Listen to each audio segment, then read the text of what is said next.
preciosa sangre se derramó.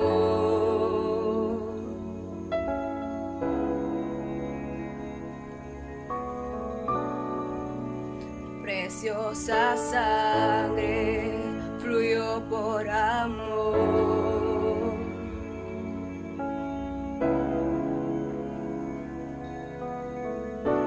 Sobre ti el dolor,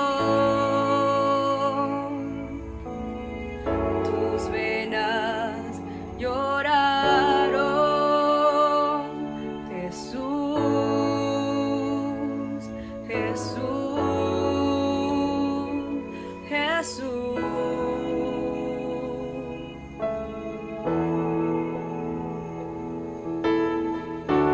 Hay poder en la sangre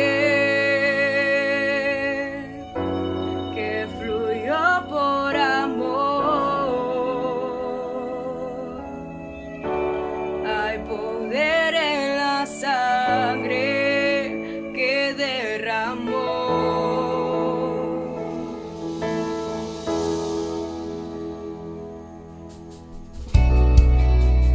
Preciosa sangre que me transformó.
Bendiciones, qué gusto poder compartir con ustedes en esta noche de estudio bíblico y tengo el privilegio de poder compartir con Kenny y con Abraham esta noche de estudio bíblico. Así que chicos, bienvenidos a un nuevo estudio de la palabra, aprovechando el mes de la Biblia y compartiendo estudios tal vez de algunos libros que uno lee poco o no lee, o buscamos algunos textos que nos llaman la atención y listo. Pero hoy queremos estudiar acerca de uno de los profetas menores, Amós. Así que busque su Biblia con nosotros, ábrala allí en el libro de Amós, el capítulo 1 en adelante, y aprenderemos más sobre este libro. Chicos, bienvenidos.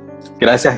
Bendiciones, Jairo. Bendiciones, Kenji. Es un placer nuevamente poder compartir con ustedes este estudio bíblico que Dios nos ha bendecido pues, para poder compartirlo con cada uno de ustedes que nos ven a través de las redes sociales. Bendiciones a todos.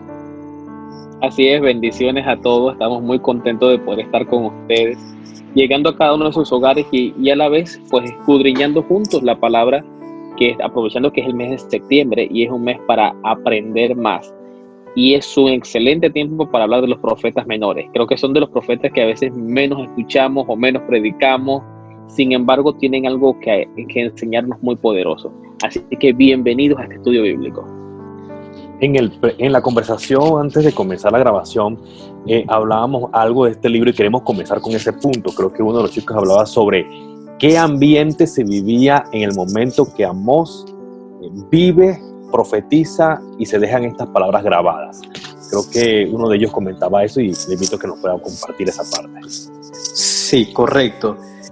Para el tiempo en que Dios le dio la oportunidad a Amós de profetizar pues, al pueblo, debemos considerar primeramente de que el mensaje, a pesar de que es para todo el pueblo de Israel y que es inclusive para hoy en nuestros tiempos, también se dirigía especialmente en este momento a lo que es la clase alta. Y quiero que a medida que vayamos desarrollando esta parte, todos nos imaginemos y hagamos más que todo una comparación de aquel tiempo con nuestros tiempos, porque la verdad que va a ser muy interesante. Para aquel tiempo, dice este estudio, no había clase media en la nación. O sea, solo existían las personas o muy ricas o los muy pobres. Dice que los ricos observaban los rituales religiosos, o sea, todas aquellas actividades o acciones que tenían que ver con la religión. Pero algo bien interesante dice que estas personas, la clase alta, daban diezmos hasta de extra. Asistían a los lugares de adoración y ofrecían sacrificios. O sea, ellos asistían a las iglesias, a los conciertos, a todo lo que, aquellas actividades pues, que nos acercan a Dios como tal. Dice, y ofrecían sacrificios también. Pero sin embargo, algo muy interesante que vemos en ese tiempo, es de que eran codiciosos e injustos y se aprovechaban de los indefensos. O sea, eran personas de clase alta, personas pudientes, personas con mucha capacidad económica, que daban hasta de más a las iglesias, inclusive participaban de todos los rituales religiosos, pero sin embargo, a pesar de que hacían sacrificio, tenían en su corazón codicia e eran injustos con los pobres, lo cual parece algo muy interesante. Mira, hablando de esa parte, estábamos viendo que el reino en ese momento, que estamos hablando del reino del norte, que es Israel, gozaba de una prosperidad única. Estamos hablando alrededor del año 760, 750 a.C. Y esa fue una época en la que hubo mucha prosperidad y estabilidad económica. Pero en esa estabilidad cayó el pueblo de Israel en una confianza en los bienes materiales. Y como lo dijo Obed, hubo una división entre la clase alta y la clase pobre. O eres rico o eres pobre. Y si naciste en una cuna rica, pues te salvaste. Si naciste en una cuna pobre, pues tenías toda la de perder. Porque al caer en una época de prosperidad, el pueblo toma una actitud egoísta, egocéntrica, donde lo único que importaba eran los bienes materiales. Esto es lo único que importaba.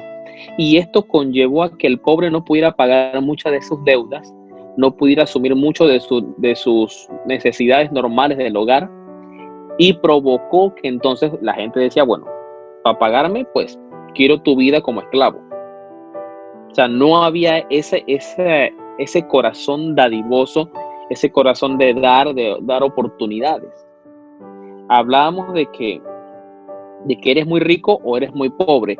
Y Obed mencionó un punto muy interesante. Los ricos daban ofrendas y diezmo de más. Pero yo creo que cuando tú eres una persona que das ofrenda y diezmo, no lo debes dar porque simplemente quiero que la gente vea que yo estoy dando, sino que tú lo haces con un corazón agradecido a Dios. Sin embargo, estas personas lo hacían lo contrario. Vean que soy rico, vean que yo tengo. Y ese corazón de dar allá no se reflejaba en la actitud con los pobres o con las personas que realmente tenían una necesidad o una deuda con ellos. Bien, conociendo este contexto histórico y lo que vivía Amós en el momento que se levanta su ministerio, hay que entender quién era Amós, porque Amós no venía de un contexto económicamente alto. Amós dice en el libro de Amós, capítulo 7, verso 14, dice, búscalo en su Biblia allí conmigo, Amós capítulo 7, verso 14. Entonces respondió Amós y dijo a Amasías, dice, no soy profeta, ni soy hijo de profeta, sino que soy boyero y recojo higos silvestres. Obed, tú mencionabas que el boyero viene como de bueyes, ¿cierto? Sí, pastor, correcto, de bueyes y ovejas. De bueyes y ovejas, por eso decía, soy boyero y recojo higos silvestres. Era un campesino, era un trabajador del campo. Y dice, y Jehová me tomó de detrás del ganado y me dijo, ve y profetiza a mi pueblo Israel. Ahora pues, oye palabra de Jehová. Tú dices, no profetices contra Israel, ni hables contra la casa de Isaac. Por tanto, así ha dicho Jehová, tu mujer será ramera en medio de la ciudad, y tus hijos y tus hijas caerán espada, y tu tierra será repartida por suerte, y tú morirás en tierra inmunda, e Israel será llevado cautivo lejos de su tierra. Y aquí te das cuenta realmente quién era Amós. O sea, como lo dijimos en el estudio pasado, Amós no venía de una gran familia, no tenía un gran apellido, no era hijo de un profeta, sino que nuevamente te demuestra, primero, Dios tenía un plan perfecto. Y Dios, para cumplir su plan perfecto, Él se vale de instrumentos que se dejen usar por Dios. Siendo un pastor de buey, un pastor de ovejas, Él dice, esa es mi profesión. Y Dios me llamó Él decía aquí, detrás del ganado, Dios me llamó. Y yo creo que un principio importante de este libro es que Dios te puede llamar detrás del ganado, detrás del timón de un taxi, detrás de donde tú estés, trabajando carpintería. Dios te puede llamar definitivamente a tiempo completo si Él le place, pero también te puede utilizar en eso mismo que haces para que tú seas un instrumento, porque al final profetizar era anunciar un mensaje de parte de Dios de advertencia para el pueblo. Cuando tú le hablas a alguien en el taxi donde tú vas, estás profetizando, o sea, estás ya dando un mensaje de parte de Dios, que Cristo le ama, que Cristo le quiere salvar y tiene un propósito especial para cada una de las personas que te escuchen. Entonces quiero que comencemos con este principio. Viendo la realidad social, vemos entonces a un Amós llamado por Dios. Dios se plació en escogerlo, llamarlo y utilizarlo. Es correcto. Me llama la atención que el nombre de Amós significa cargar o cargador. O sea, cuando uno se pone a analizar eso, es como una persona que lleva un peso sobre sí. O sea, y también como dice Jairo, definitivamente que Dios escogió a esta persona por su capacidad. Quizás no estaba preparado del todo, pero Dios lo preparó para que pudiera llevar el peso de un mensaje tan fuerte para su propio pueblo, para el pueblo de Israel realmente. Que de hecho, en cuanto al mensaje realmente, se ve y dice más claro en la enseñanza de Jesús que está escrito en el libro de Santiago. El mensaje tiene que ver con el culto verdadero, que el culto verdadero no tiene que ver, y aquí hago alusión a lo que mencionaron anteriormente ustedes, que el culto verdadero no es la observación o el participar formalmente de los ritos religiosos. O sea, esa es una manera de acercarse a Dios, pero eso no es realmente el culto que Dios espera de nosotros como cristianos, sino que lo que Dios espera de nosotros como cristianos realmente es oír y hacer la voluntad de Dios que está escrito en la palabra de Dios, en las escrituras, en nuestra Biblia. Demostrar en un trato justo. O sea, hay que, como había mencionado ustedes, muchas personas de repente, y esto es algo que se utiliza mucho, fulanito de tal se despierta religiosamente todos los días a las 8 de la mañana. ¿Por qué? Porque toman religioso, la palabra religiosa, como que algo que la persona hace por costumbre ya, que quizás muchas veces no le da significado verdadero a lo que está haciendo, sino que simplemente es algo repetitivo que se acostumbró a hacer.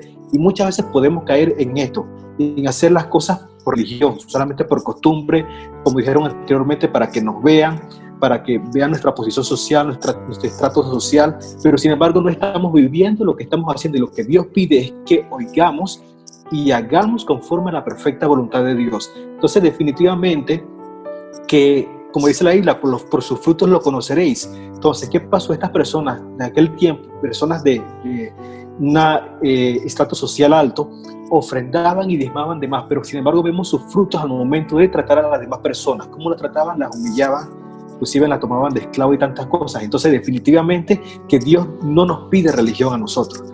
Dios nos pide escuchar su palabra y seguir sus mandamientos, hacer su perfecta voluntad. Entonces, todo va más allá que un simple sacrificio o una simple acción por religión.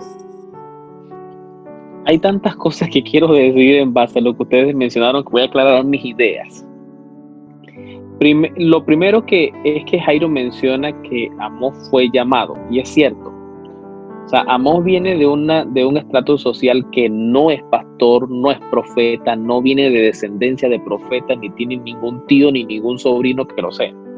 O sea, Amós es una persona que está trabajando en el campo, está recogiendo higos, y si vamos a la historia de Amós, Amós pudo pasar el resto de su día haciendo lo mismo, y con eso iba a agradar a Dios, portándose bien, e iba a traer el sustento a su casa. Sin embargo, viene un momento en el que Dios le da una visión y lo manda a profetizar, y Amós, lo que vemos es que simplemente decidió obedecer. Y ese es el primer rasgo importante de un hombre o una mujer de Dios. Cuando recibe un llamado, obedecer. Primer rasgo.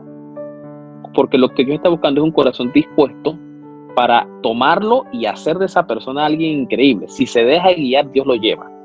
Lo segundo que yo quería mencionar es que Jairo menciona la palabra profetizar. Y aquí va algo muy, muy importante. La palabra profecía en nuestros tiempos a veces es vista como que Dios te va a prosperar, Dios te va a dar un carro, Dios te va a dar una casa. Pero cuando vamos a las profecías de Dios en el Antiguo Testamento, la mayoría eran juicio. Juicio por una mala actitud, juicio por una conducta pecaminosa o por un patrón de decisiones incorrectas. Esa era la profecía de Dios. Va a venir esto sobre ti, y caía porque el pueblo no estaba. Entonces, no siempre esperes que lo que Dios te va a mandar a profetizar sea simplemente prosperidad. O sea, la Biblia es clara cuando te dice que si tú cumples los mandamientos y buscas el reino de Dios, lo demás que es añadidura viene por sí solo. Y esta es la bendición. Pero la Biblia también te es clara cuando te dice a ti que si tú y yo no hacemos lo que debe ser, va a venir juicio. Y eso es profecía también. ¿Y sabes qué? ¿Ibas a decir algo, Jairo? Sí, es que escuchándote eso, o sea, mira, en esta actualidad, y para todos los hermanos, escuchen esto, o sea, una forma de pensar, en esta actualidad hay mucha gente que te quiere estar dando palabras, te quieren dar palabras de profecía y que usa Dios, es cierto. Pero si te percatas, la palabra que utilizan para darte una palabra a ti, valga la redundancia, es la palabra de Dios. O sea, te declaran de que Dios te va a bendecir, así como bendijo a Abraham, a Isaac y a Jacob. ¿Ve?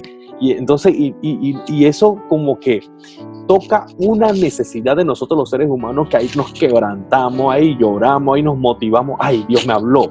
Pero nos cegamos en el hecho de que Dios te ha hablado siempre. O sea, aquí Dios te está hablando siempre. Pero ¿por qué no lo creo? No sé, porque me falta la fe o porque me falta la confianza de que es Dios usando esa palabra que fue para Abraham, para Isaac y para Jacob, también es para mis tiempos.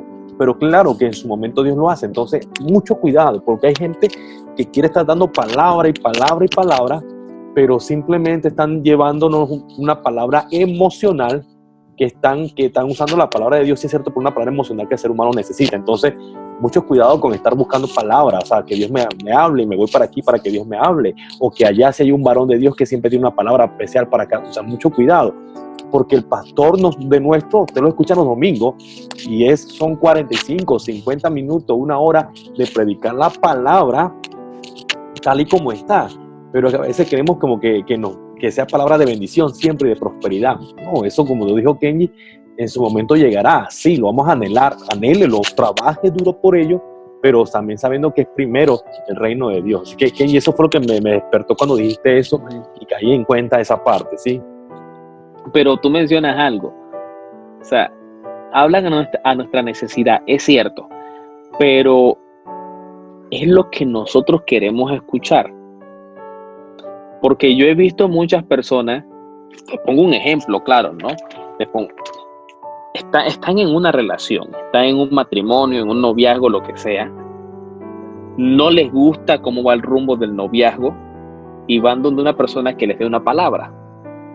Y quizás la palabra que esa persona le da es correcta, es fundamentada en la palabra, porque la palabra siempre va a ser, es tu matrimonio, tienes que pelear por tu matrimonio.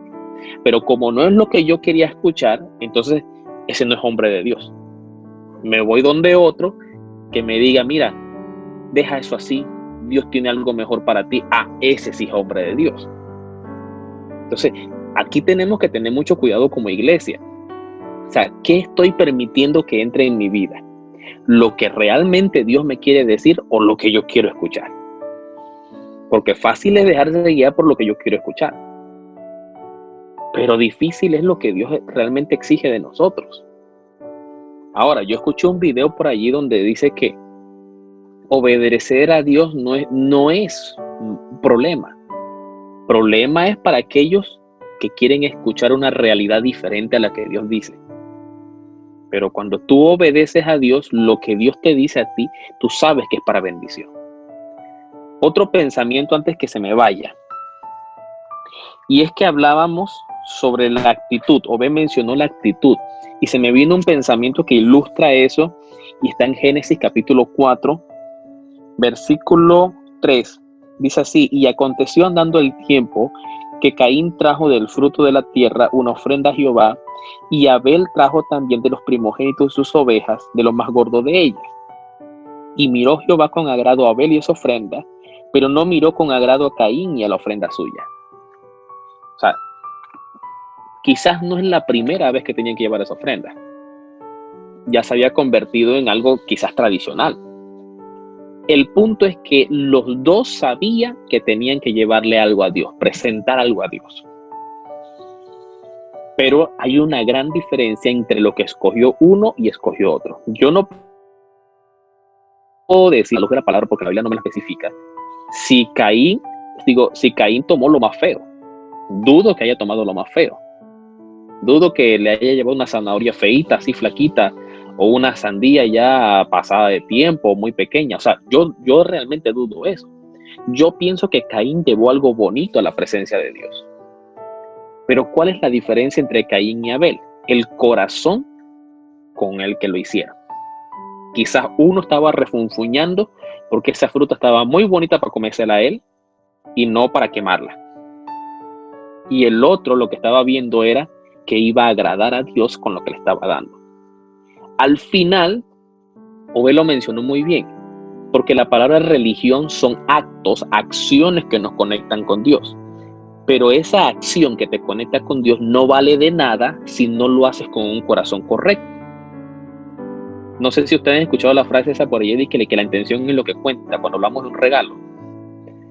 La intención es lo que cuenta. Yo he visto personas que llevan un regalo grandísimo pero quejándose. Y he visto otros que simplemente llevan una tarjeta diciéndole, mira, no tengo plata ni oro, pero lo que tengo te doy, que te vaya bien el cumpleaños. Y eso vale increíble. ¿Por qué? Porque es la acción del corazón.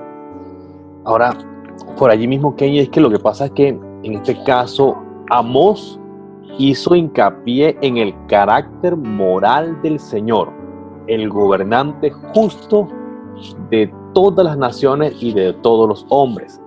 Amós en su profecía lo que buscaba resaltar de una manera era que la ofrenda que más aprecia el Señor es una vida recta. Y esto nos da duro, porque a veces uno piensa que, bueno, que cuando estábamos en los servicios presenciales, que el que iba el martes, el viernes, más la práctica, más la clase, más esto, más el domingo que estaba temprano y se iba de último, eso era agradable al Señor. Y yo me incluyo, en esto porque uno estaba allí tratando de cumplir, tratando de ser un ejemplo, tratando de ser un modelo, etcétera, etcétera.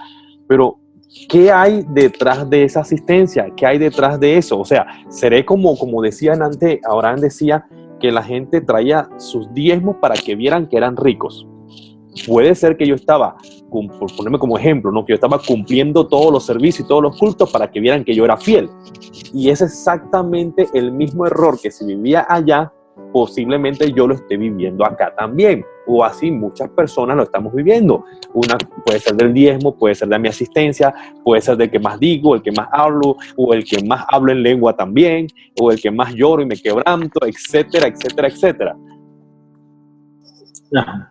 Entonces, es un ejemplo, ¿no? Porque a veces queremos mostrar que somos el más espiritual, el más fiel o el más trabajador, que tú no ves que estamos dando y trabajando, pero, wow, vuelve a mostrar Amós, nos dice, ven acá, la ofrenda que más valora a Dios es la rectitud de corazón, una vida recta. Los sacrificios de animales pierden su significado si se ofrecen como sustituto de la rectitud personal. Claro, eso era en esa época de la que hablaba Kenji. Ahora podemos decir que el sacrificio de asistencia, de fidelidad en las clases, de fidelidad en los servicios, que el sacrificio de estar temprano en salir tarde, puede Jairo estarlo usando como un sustituto de la rectitud espiritual. Y al final, y es un mensaje bien claro para mí, yo lo digo para mí, el mensaje bien claro que Dios me confronta en este momento es: Jairo, tú no puedes poner por delante tu fidelidad en el servicio o tu trabajo o edición antes de la rectitud. Entonces, de una vez Dios, aquí miren, aquí no hay que buscar profeta para que Dios no hable, ¿no? Aquí de una vez Dios te está confrontando y diciendo: lo que más valoro yo es la rectitud de corazón, ¿cierto? No dejes de hacerlo, pero hazlo con rectitud de corazón. ¿Te imaginas que lo hagas y lo hagas con rectitud de corazón? Yo creo que delante de Dios, como decimos acá en la tierra, nos ganamos varios puntos, ¿verdad? Sí, no, definitivamente. Mire, me llama la atención y también quiero ahondar un poquito más en lo que ustedes dos han mencionado, que tiene que ver con el hecho de que es más importante nuestra rectitud como cristianos, como personas, antes que lo que estamos ofrendando. Y de hecho, por eso también es muy bonito hacer estos estudios, porque Dios a través del Espíritu Santo como que nos redarguye, nos ilumina y nos hace ver detalles que quizás en otras ocasiones leemos y no le hemos prestado mucha atención. Porque, por ejemplo, el versículo que leyó Kenji antes, un detallito nada más que me puse a ver allí, dice el versículo 4, y Abel trajo también de lo primogénito de sus ovejas, de lo más gordo de ellas, y miró Jehová con agrado a Abel y a su ofrenda. ¿Qué fue lo que Dios vio primero? No fue su ofrenda.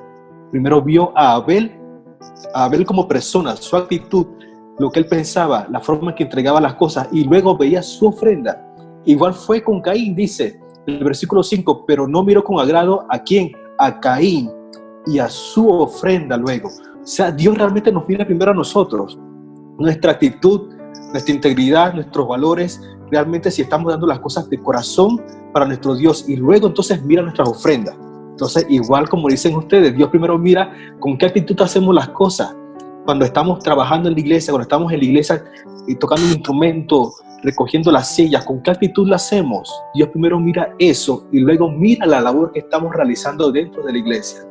Y la verdad que es bien interesante, la palabra de Dios es perfecta realmente porque nos habla claramente, solamente que cuando nos ponemos a estudiarlo es que vemos detalles como estos que nos habla tan claramente de qué es lo primero, lo que más Dios valora de nosotros. Y somos nosotros como personas, como cristianos. ¿Qué es lo que estamos, nuestra actitud, qué es lo que estamos demostrando para entonces ver qué es lo que estamos haciendo entonces dentro de la obra de Dios?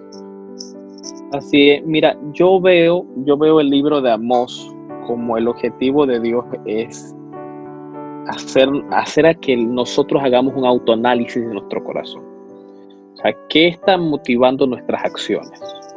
¿Qué está moviendo nuestras decisiones?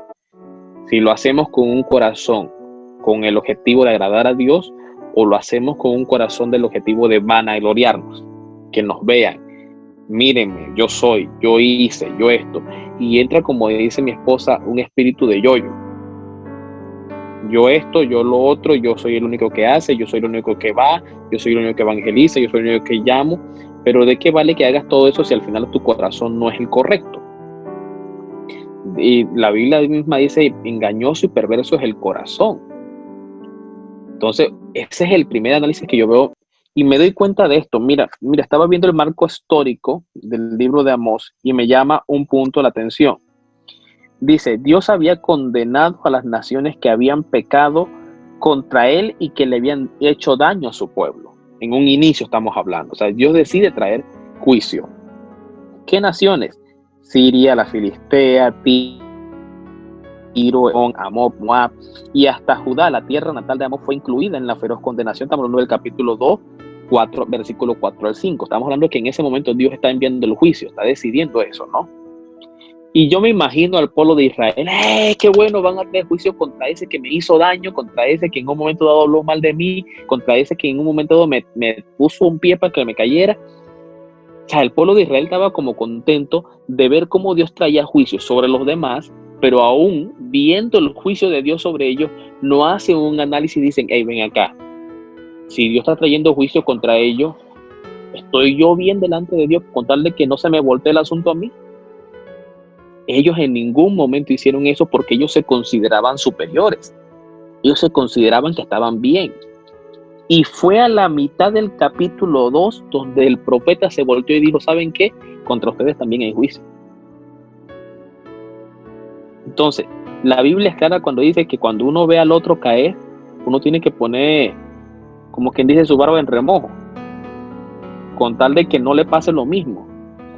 Si yo estoy viendo que Dios está hablando, yo no tengo que estar pensando, ojalá tal hermanito escuchara esta palabra. Ojalá el otro entendiera que Dios lo está diciendo. Pero ¿qué me está diciendo Dios a mí? ¿Qué me quiere dar a entender Dios a mí? Bueno, que debo escudriñar mi corazón, mi vida con Dios. ¿Qué mueve mis acciones? ¿Qué mueve mis decisiones? Y si yo me escudriño y me doy cuenta que estoy mal, es allí donde tengo que hacer un cambio. Porque Dios perdona. Pero el perdón de Dios no te exime del juicio.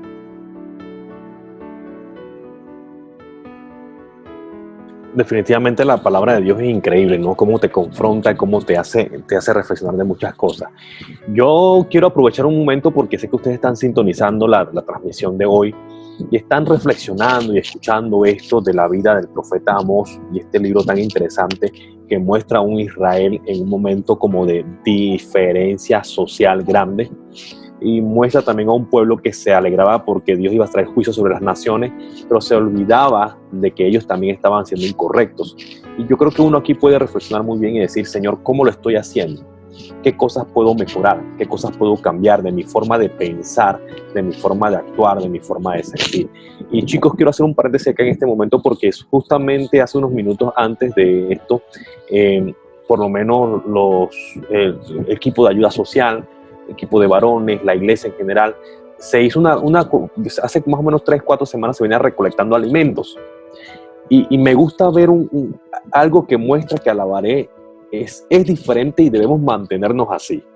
Porque me gusta ver que los hermanos, yo sé que a los hermanos no les sobra en este momento los alimentos, no les sobran los recursos, no les sobran, no, nos hacen falta, están muy, muy medidos como para llegar a la siguiente quincena o a la siguiente.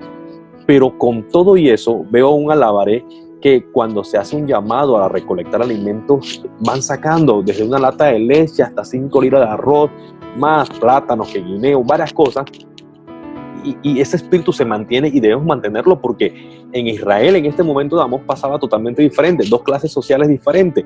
El clase alta que daba sus diezmos para cumplir, figurar, y la clase baja que a lo mejor estaba pasando dificultades. En este momento Alabaré tal vez estamos teniendo diferentes dificultades, diferentes escenarios, pero lo bonito es que vivamos este ejemplo de vida, donde todos podemos aportar de una u otra forma. La meta era recoger 2 bolsas de comida, se entregaron 4 bolsas de comida, que sabemos que esto llega a un hogar, y es más, cuando esto llega a su hogar y usted no se sienta mal, recíbalo, porque también es la gracia y la misericordia de Dios para con usted.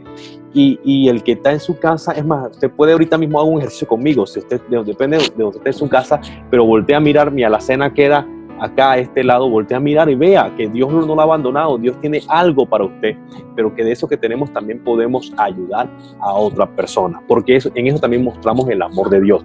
Y es la invitación que hacía Amós en este pasaje, o sea, no te olvides, si no vivas una vida simplemente tú y tú, sino que también piensa en los demás, y ahí se muestra el amor de Dios. Pero sobre todo, como mencionaba Kenji, cuando tú vas a dar esa lata de leche, ese arroz, esos frijoles, que tu corazón sea, Señor, yo estoy dando esta lata de leche como que se la estoy dando al mismo Jesús en sus manos.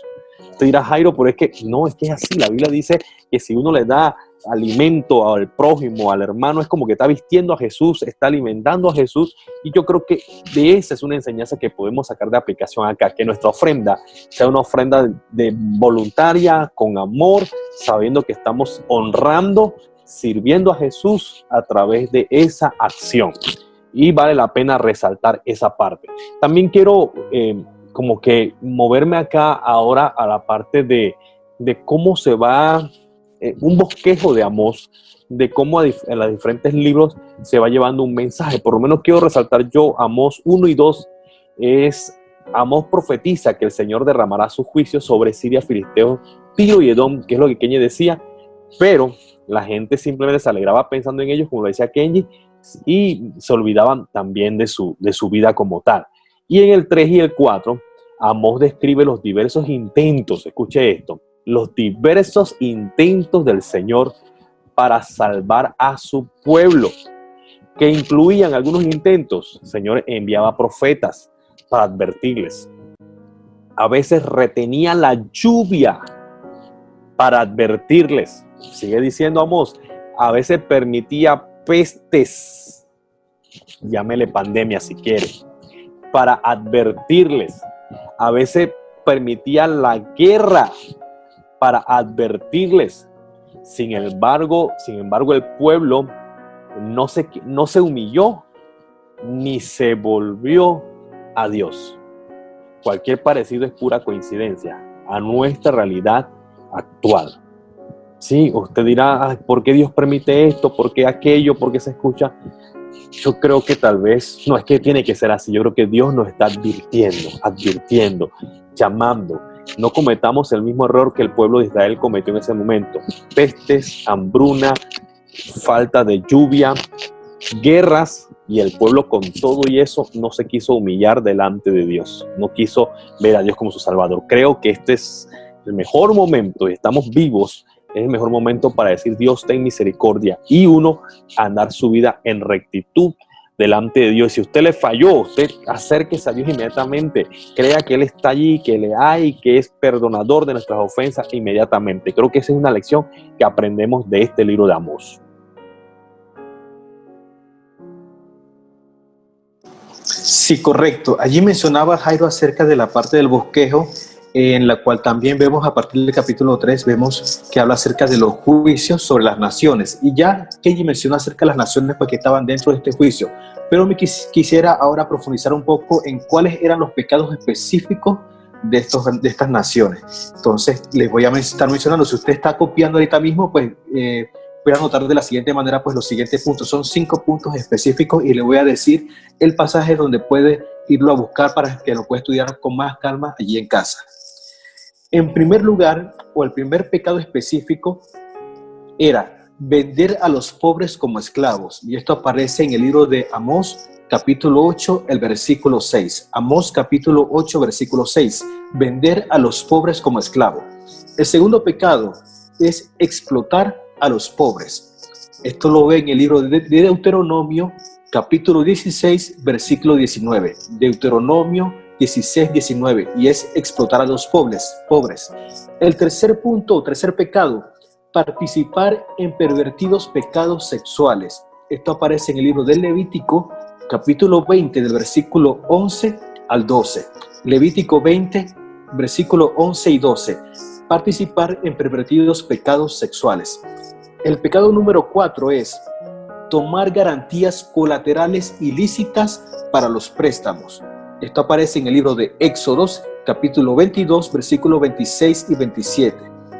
Y por último tenemos adorar falsos dioses. Esto aparece en el libro de Éxodos, capítulo 20, versículo del 3 al 5. Adorar falsos dioses. Si quisiéramos resumir estos pecados en 3, sería lo siguiente.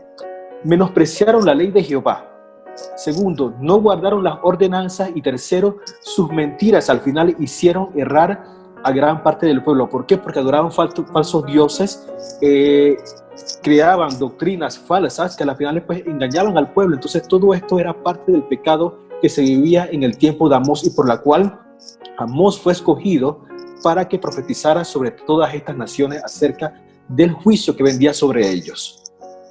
Oye, pero tú estás describiendo a Israel en el Antiguo Testamento, pero si te percatas es casi nuestra sociedad actual. O sea, que estamos viviendo una realidad o muy idéntica, o sí, muy idéntica a lo que Dios intentaba advertir a través de Amós, que venía destrucción para el pueblo por estar viviendo en esa forma. Es correcto, es por eso que al principio veíamos que este libro es escrito, estas profecías son escritas para aquel tipo, pero también son aplicadas para nosotros hoy en día.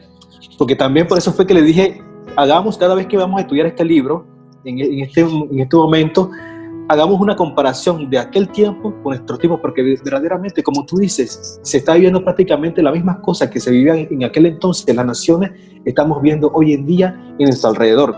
Que de hecho una de las primeras cosas que vimos y que lastimosamente se está viviendo hoy en día es que la clase media está desapareciendo prácticamente. Por la situación que estamos viendo hoy en día, va a existir clase alta, clase pobre. Entonces la clase media está desapareciendo y de ahí entonces vienen todos estos pecados que son, como tú dices, describía al pueblo de Israel en aquel entonces, pero muchos de esos pecados hoy en día los podemos ver y tan claramente también. Ahí quiero mencionar algo.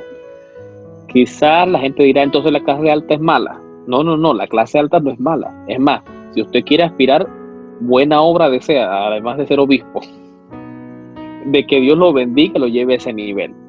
¿Qué es lo malo? Sentirse cómodos en la clase alta y olvidarse del pobre. Quiero leer aquí unos textos en el capítulo 6 de Amós, versículo 3, dice, oh vosotros que dilatáis en el día malo y acariciáis la silla de iniquidad. Pero mire lo que dice el 4, duermen en camas de marfil, reposan sobre sus lechos y comen los corderos del rebaño y los novillos de en medio del engordadero. Gorjean al son de la flauta, hasta inventan instrumentos musicales como David. Beben vino en tazones y se ungen con los ungüentos más preciosos y no se afligen por el quebrantamiento de José. En otras palabras, mire lo que dice aquí el pensamiento. Amós dirigió su ataque sobre aquellos que vivían en la autocomplacencia y el lujo, tanto en Israel como en Judá. La abundancia y la riqueza de la vida pueden hacer que la gente se sienta segura, pero Dios no le agrada que nos aislemos de las necesidades de los demás.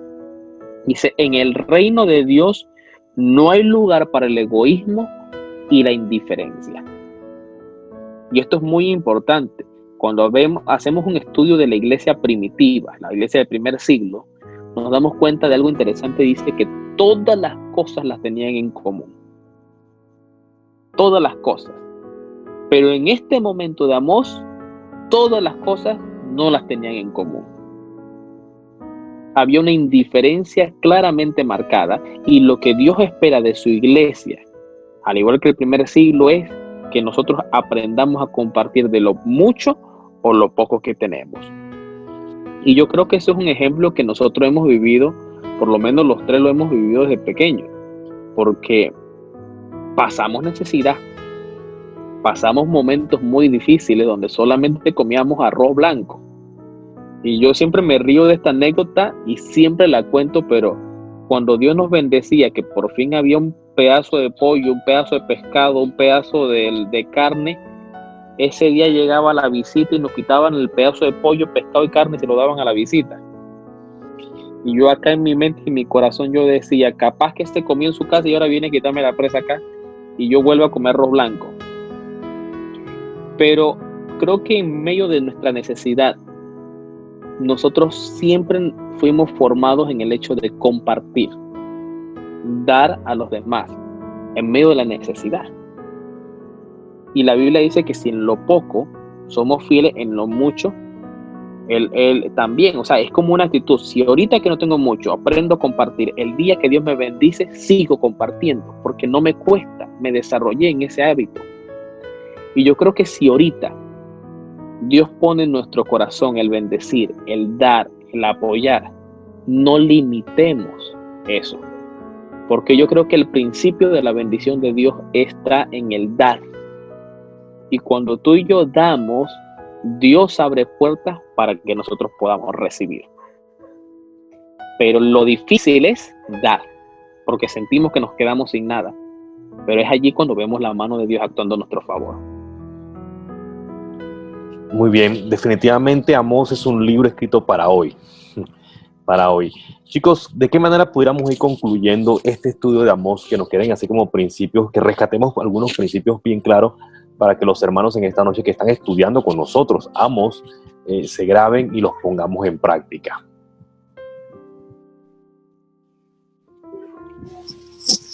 Sí, correcto.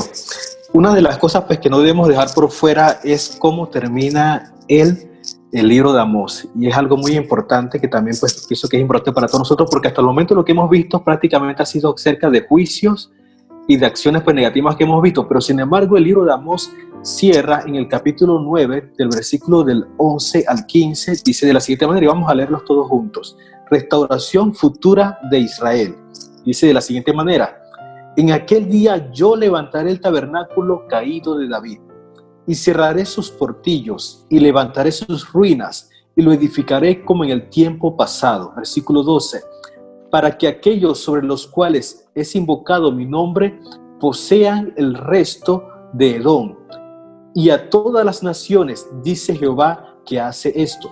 Versículo 13. He aquí vienen días, dice Jehová, en que el que hará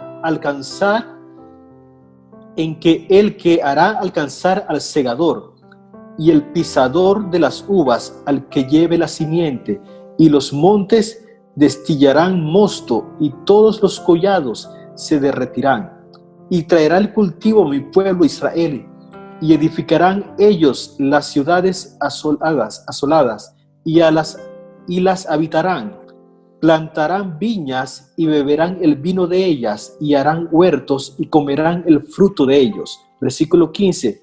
Pues los plantaré sobre su tierra, y nunca más serán arrancados de su tierra que yo les di, ha dicho Jehová, Dios tuyo. Entonces, definitivamente que esto también nos habla de que Dios también cumple sus promesas para con su pueblo. Entonces aquí nos habla acerca de la restauración de Israel, porque Dios promete traer a todos los israelitas, no importa el lugar donde se encuentre, los viene a reunir nuevamente al pueblo, a la ciudad, a la tierra que Dios de un principio le ha prometido. Todos los profetas tuvieron un mensaje de esperanza. En su párrafo final, Amós inserta una promesa alentadora. La dinastía davídica será restaurada, y el reino será firmado. Todas las naciones sobre las cuales es invocado mi nombre, dice, serán tributarias de Israel. El vigor y el éxito prevalecerán una vez más cuando la fortuna de Israel sea recobrada. O sea, el tiempo llegará cuando Israel sea establecido en su propia tierra y nunca más volverá a ser abatida. Es la promesa que Dios nuevamente recuerda en el libro de Amós para su pueblo. Ustedes saben, ahora que Obed lee esto, saben que yo estaba dándole vuelta al tema cuando Obed dijo los pecados de Israel, y yo decía, es lo mismo que estamos viviendo hoy. Entonces, si hay algo que es cierto, es que, o sea, cada uno de nosotros nos toca luchar. Como decía un pastor dijo que había que vivir como que Dios viniera hoy o como que Dios viniera en 50 años. O sea, vivir en santidad y en rectitud como si Dios viniera hoy, pero seguir trabajando, luchando y avanzando como si Dios viniera en otro momento. Pero sí es cierto es que todo se está preparando, la desigualdad social, el pecado, se está preparando para algo que se llama el rapto de la iglesia. Ustedes saben bien que el rapto de la iglesia, la llegada de aquel ser, el anticristo, que va a venir a unir la desigualdad, o sea, que no haya desigualdad, a arreglar los problemas sociales. Luego esto de la tribulación, ¿cierto? La gran tribulación. La gran tribulación, correcto, que estaba el pastor Víctor hablando en la clase de doctrina. pero para que al final se dé el cumplimiento de esta profecía que acaba de leer Abraham allí sobre la restauración futura de Israel. Entonces, aquí lo que quiero decir con todo esto es que por más que uno se afane, rogando que el mundo se componga, rogando que haya igualdad, rogando que la paz venga, que la economía se arregle, o sea, ya no hay que tapar el sol con la mano, sino que entender que todo se va encaminando a que el Dios abra los cielos y su pueblo sea levantado, para que se cumpla finalmente la promesa de Dios de restauración de Israel, tal y como lo acaba de leer Abraham aquí. Así que hermano y hermana, preparémonos, porque ese es el tiempo que estamos viviendo realmente. Yo creo que eso es algo inevitable ya, como lo mencionaste, ya vamos rumbo a eso y simplemente es un conteo regresivo a ver en qué momento Dios simplemente aparece, como dice la Biblia, en abrir y cerrar de ojos y se va con su iglesia.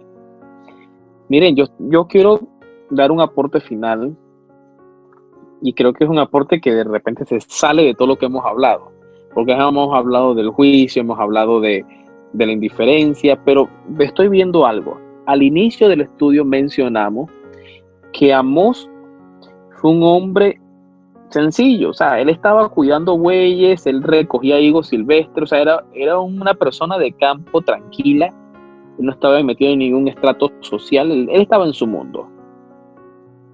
Y quizás para muchos dirán, bueno, no era una persona reconocida, no era una persona que se veía que iba a llegar a un ministerio tan poderoso. Sin embargo, Dios lo llamó. Y yo estaba viendo que dice que Amós utilizó características sobresalientes durante sus profecías.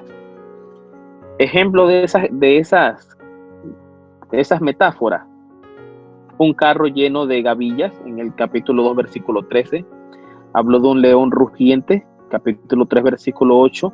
Una abeja despedazada en el capítulo 3, versículo 12. Unas vacas gordas en el capítulo 4, versículo 1. Y un canastillo de fruta en el capítulo 8, del 1 al 2. Me hacía metáforas en base a esto. Y estas son metáforas que él sacó de su experiencia en el campo. O sea, de él se apoyó de lo que él había vivido, su vida normal, y eso le ayudó a formar un ministerio. ¿Qué te quiero yo decir para finalizar mi parte? Es, no importa dónde tú estés, cuál sea la vida que tengas, la clase económica que estés viviendo, no importa nada de eso. Cuando Dios te llame, serán esas experiencias de vida las que has tenido, las que te ayudarán a forjar un ministerio poderoso. Porque al final, cada experiencia, sea buena o sea mala, se convierte en un aprendizaje y en una formación. Y eso es lo que Dios utiliza para bendecir la vida de otras personas. Simplemente tienes que hacer lo mismo que hizo Amós. En el momento en el que recibes el llamado, di, heme aquí, Señor, envíame a mí. Y déjate utilizar por Dios para profetizar, para hablar, para instruir. Sí, nosotros hoy somos realmente, como hemos visto, el Amós para nuestros tiempos.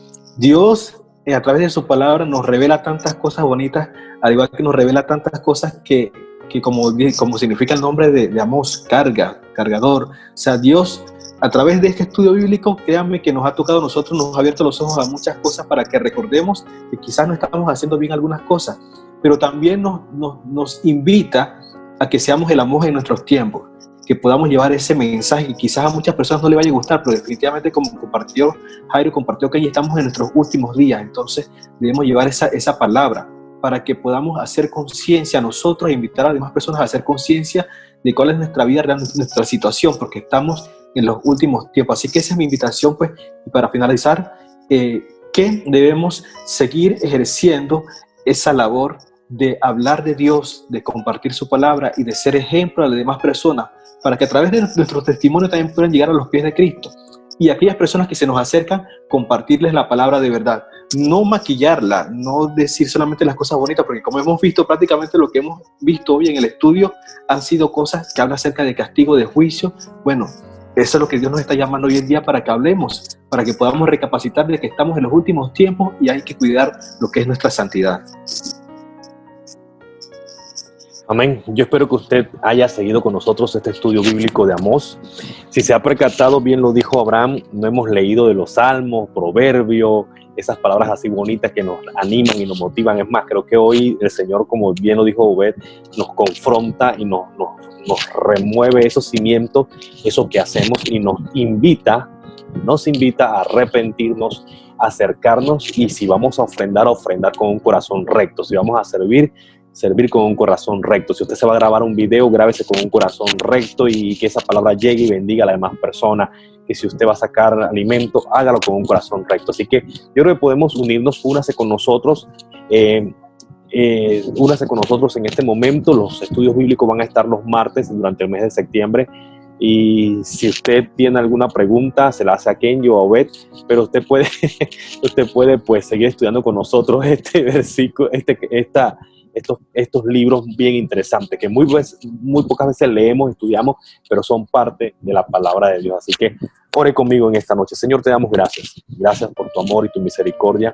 Gracias porque a través de tu palabra tú nos mueves, nos estremeces, nos llamas al arrepentimiento, nos llamas a amar tu palabra y a vivir en rectitud. Perdónanos nuestros errores, nuestras fallas. Perdona nuestras acciones que pensábamos, hacíamos de manera correcta, pero detrás de ello hay un principio, una verdad oculta. Perdónanos por esa verdad oculta que hemos tenido allí. Y permítenos tener un corazón recto, que cada acción vaya acompañada de un corazón recto, un corazón que te ame y que te quiera agradar a ti sobre todas las cosas.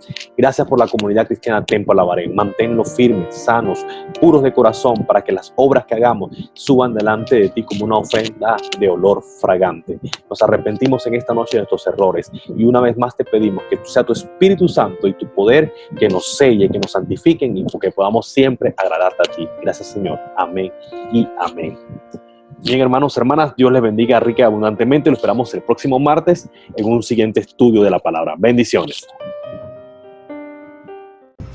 Que el Señor les bendiga a todos. En el día de hoy le traemos unos anuncios importantes. Queremos recordarles todos los martes, viernes y domingos nuestros cultos generales. También recordarles todos los domingos en la tarde las escuelas ministeriales. Los lunes las clases de doctrina. Y los niños se están reuniendo todos los martes y los jueves. Los jóvenes se están reuniendo todos los jueves y sábados, y los músicos los domingos desde las 7:30. Así que recordemos todos estos anuncios muy importantes y no se puede perder ninguna de estas actividades. Que el Señor les bendiga.